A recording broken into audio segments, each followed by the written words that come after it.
is March, and since there is not much to do in the garden, I thought I can show you the small town where I live. Down there in the valley is my house, and the town is very small. It's only about 300 houses, I don't know, 1,000 people maybe. And this peak here, it's called St. Grimming. It is about 2,300 meters high, and there's a beautiful mountain biking path around it, which we like to do, or trail, which we like to go to in the summer. So I'm hoping I'll get to show you that as well. And then on the other side here, we have a Kampspitz, which also, of course, has a great mountain biking trail. Probably one of my favorites, because we get to go to the other side of this mountain, and the nature over there is just incredible. It's quiet, peaceful, but it's called Fibergrunde, which in translation would roughly means there's lots of cows, because those are the pastures for the summer season. So that's also another really interesting part about this region. All of these meadows are full of cows and sheep and goats throughout the summer. Ah, the church bells. Sounds of a small town. How awesome is that?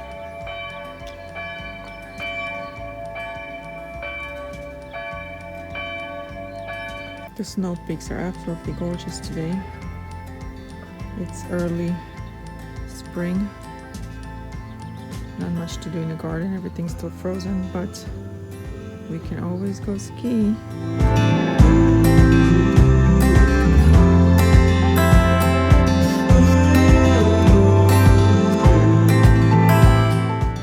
Good morning, this is Eva with Nature Sense Gardening.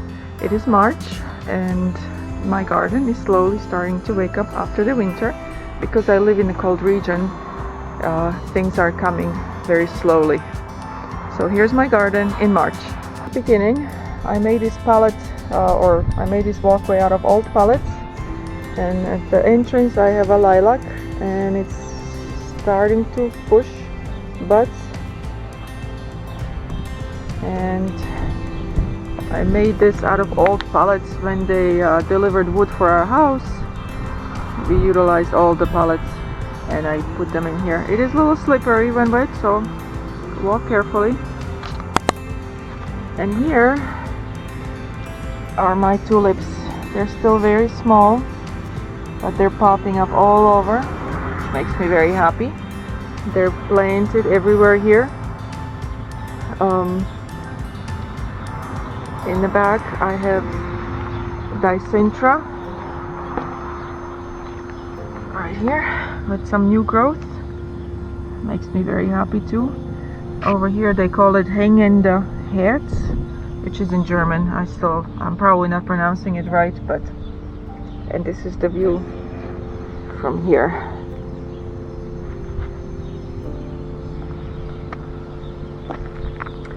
This is my rock garden. I started this from the materials I had available to me, and because we live in a mountainous region, there is plenty of rock everywhere, and it's mostly this granite type rock. I think it's called granite, I'm not sure. It's used to make tiles and countertops for kitchen, but it's found everywhere here, so I was able to get this rock for free from a rock quarry. Over there's my phlox slowly waking up,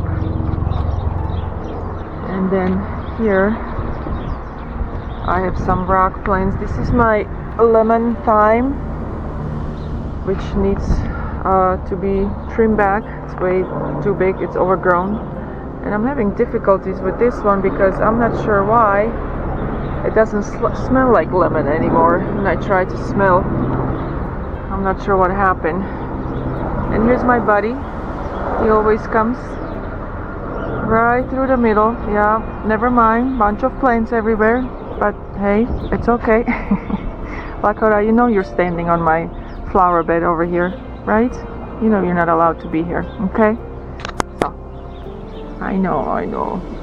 It's okay, nothing's growing yet, so you can be here. But once things start popping up, buddy, you are not allowed here, okay? So, I suggest you back up. More? Okay. So I'm hoping all of this will start growing soon. There is lots of spring blooming bulbs everywhere. I have more time here. I got this from my mom, and I always I harvest the blooms and the leaves for tea. Lakota, get out of there, honey. Get out of there. Nope. I know you like it over there. Anyway, here's my sea buckthorn or sea berry.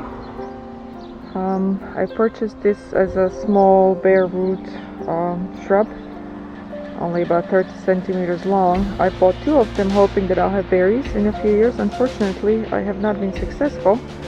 I have been unable to get berries, and I think it's due to the fact that this is probably a male, judging from the size of the berries. I think this is a male, the pollinator, and the other shrub has died on me, and that was the female, so I think that's why I was unable to get any fruits. And this plant is in really good shape, but unfortunately it takes lots of room in my garden, and the thorns, they come up pretty far and it's hard to walk by, so I might have to get rid of it. I don't know what to do. I offered it to friends and people here, but nobody seems to be interested. It has a really nice silvery foliage throughout the summer, but nobody wants it, so.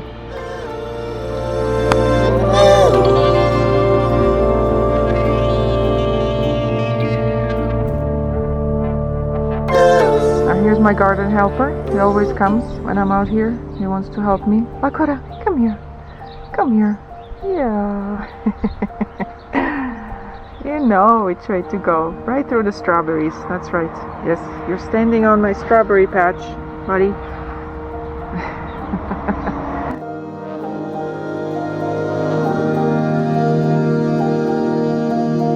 Over there is my... Okay, I'll scratch you. So over there is my green roof shed cover. That's where we have the wood storage. That was an experiment. I wanted to see what would grow on such a small spot, and if I can plant some sun-loving plants. And so far it has been working really good. Let's go take a look. You want to go look? Yeah? Okay.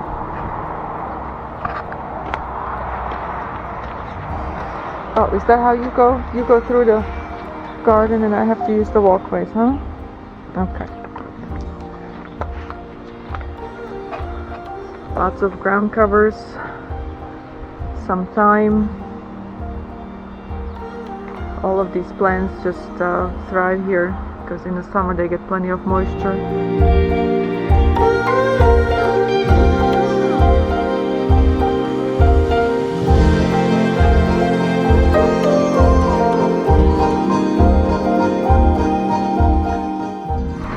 This is my flowering almond shrub.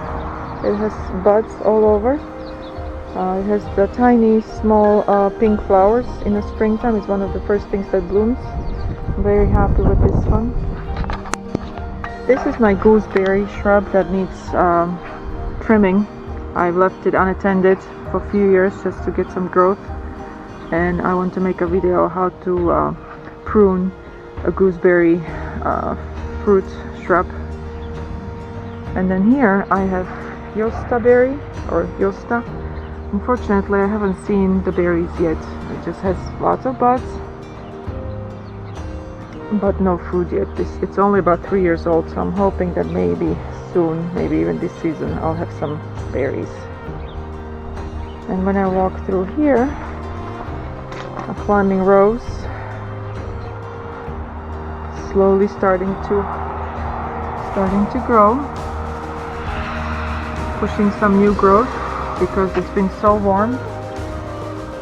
It's been so warm that it's way ahead of schedule, but that's okay. I don't mind. I'm happy. Things are growing. Right here, some new growth. And then this is the back of the green roof. It's right there. And underneath we have some wood storage and the trash cans and That's the garage wall.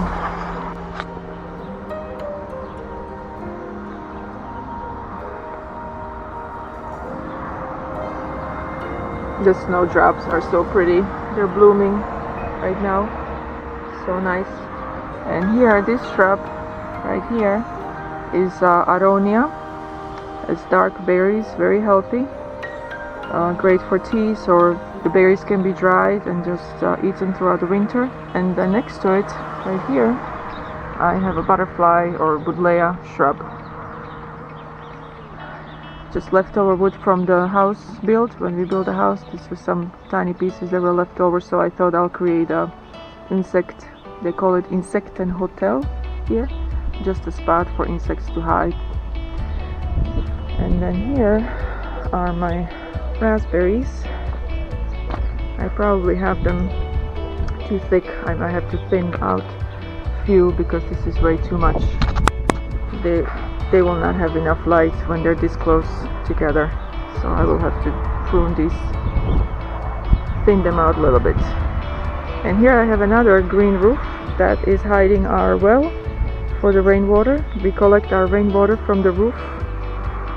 It goes underground, and here is a huge tank underground, and that's where the rainwater collects, and then I use it for watering my garden. Again, I just planted some native alpine plants that I know will thrive, some ground covers. I know these will all thrive in the summer and survive the winter. This is my thyme that I didn't harvest. Plenty left. I have so much thyme that I can always give the tea away to neighbors. This is my rudbeckias. I leave them for winter like this, just for the birds and also for a little bit of an interest. These are my blueberry shrubs. I have yes, I know you like blueberries too. I know. I have two of them. One is right here. One is right here. There are two different varieties. This one should have fruits all through the summer, but it doesn't stay very warm over here, so we only get. And Lakota likes to eat it. He likes to eat it, so I have to put a little fence gate around it, so he won't eat it. Lakota, stop! Nope, you cannot eat those. No. Here I have more lemon thyme. Hopefully this one will smell like lemon. Here's my elderberry shrub. It has really beautiful sweet smelling flowers in the springtime. I love the smell. It always blooms on old wood, so I have to trim it after because it's getting pretty tall. I don't like it this big. Maybe thin out the middle a little bit because the light doesn't get in. We'll see. Another project to do. And then I made another small pallet walkway next to the raspberries on this side, but this was slowly falling apart, which is okay. It's meant to be. As you can see, my garden is very relaxed. I'm not making a big fuss about things. This is my clematis. It provides a little bit of a shade throughout the summer. This is what it looks like in the middle of winter, and then come springtime, all of these little leaves will push buds, and each of these will have 2 or 3 flowers on them. So this is the one that blooms early in June, and then I trim it back only about 1/3, and then it blooms. It grows over winters like this, and it blooms on old growth. That's why it stays like this through the winter.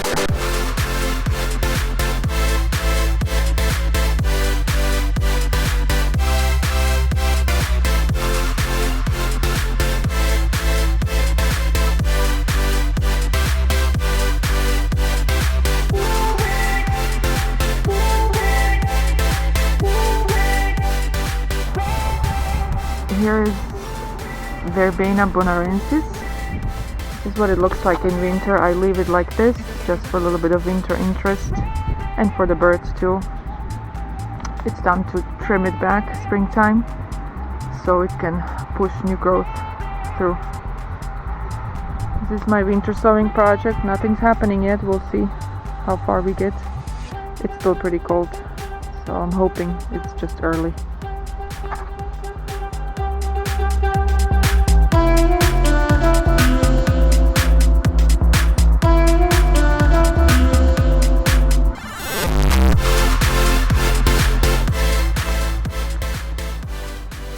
daffodils pushing through.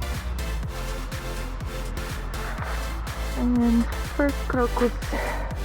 It's so cold and rainy today. It's not gonna bloom much. But look at all these little rosettes. They're coming nicely.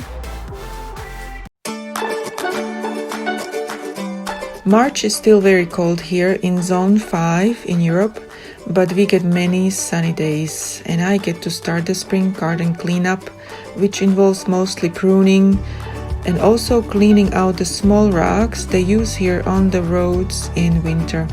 These help with the slippery roads.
This is Verbena bonariensis. I planted it here to enjoy the view from my kitchen window. It looks great against the wooden fence. I leave the spent blooms for winter interest and then just cut it back in spring.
This is Chinese silvergrass, very easy to grow with minimum maintenance. I tie it for the winter and cut it back in spring before the new growth starts.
home today and I wanted to make lunch for kids because they're just about to come home from school. And as I'm standing in my kitchen cooking, my kitchen window is right there, I get to look at this. I want to show you guys because it's so awesome. First sign of spring when these guys come up. This is my view from the kitchen window. I get to look at this little garden I created right here, but today these guys are all open. Look at this. You know, spring is here when they pop up like this. We had snow for about 2 weeks straight. It was just snowing in March, and now finally the snow is slowly melting and my crocuses are all blooming. Makes me so happy, very happy.